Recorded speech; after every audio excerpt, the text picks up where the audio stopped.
Welcome. Today we're going to explore the role of the Federal Reserve, better known as the Fed. It's the central bank of the United States, and its decisions influence not only the US economy but also the entire world. The Fed was created in 1913 to ensure financial stability. Its main mission is to keep the economy balanced, focusing on three goals: price stability, controlling inflation, maximum employment, reducing unemployment, and financial system stability. The Fed's primary tool is its target for a key interest rate, the federal funds rate. This is the rate banks charge each other for overnight loans. The Fed influences this rate mainly through open market operations, buying or selling government securities. This is their main lever for steering the economy. When the Fed wants to fight inflation, it raises its target rate, making borrowing more expensive.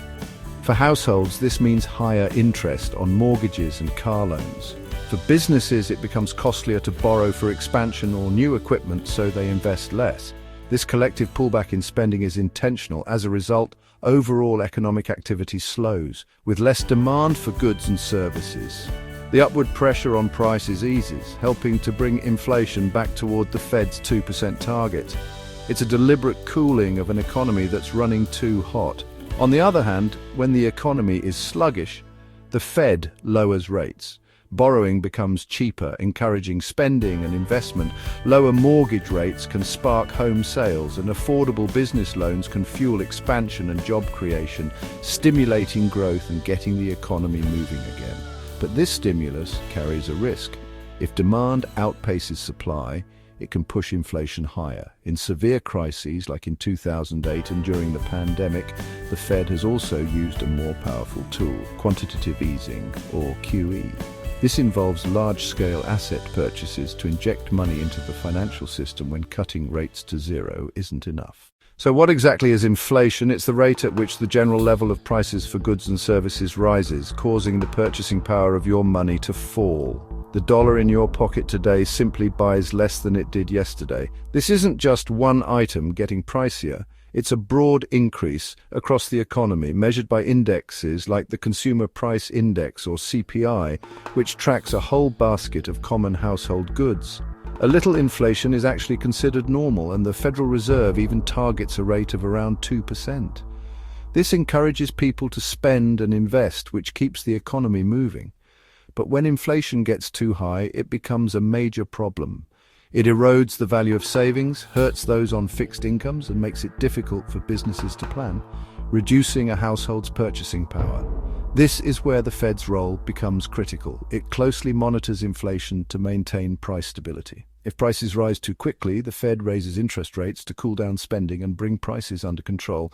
On the other hand, if inflation is too low and the economy stagnates, the Fed lowers rates to make borrowing cheaper, stimulating spending and promoting growth.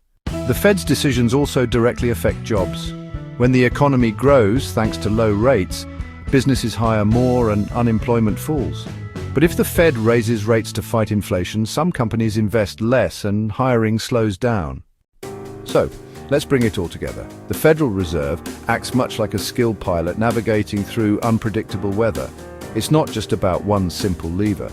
The Fed is constantly monitoring a vast dashboard of economic indicators, using a sophisticated set of tools, from open market operations to quantitative easing, to steer the economy. Born from the financial panics of the early 20th century, the Fed was created to be a stabilizing force.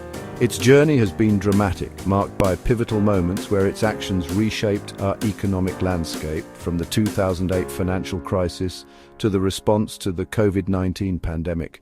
Through its unique structure of a board of governors and 12 regional banks, the Fed pursues its dual mandate, keeping prices stable and striving for maximum employment. Of course, this immense power isn't without scrutiny. Debates continue to swirl around its independence, transparency, and the consequences of its policies. It's a constant balancing act. And as we've learned, these decisions ripple outward, influencing the interest rate on your car loan, the hiring decisions of local businesses, and the stability of global financial markets.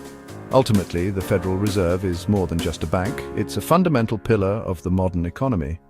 By understanding its history, its tools, and its profound impact, we gain a more powerful lens through which to view the economic forces that shape our world and our daily lives.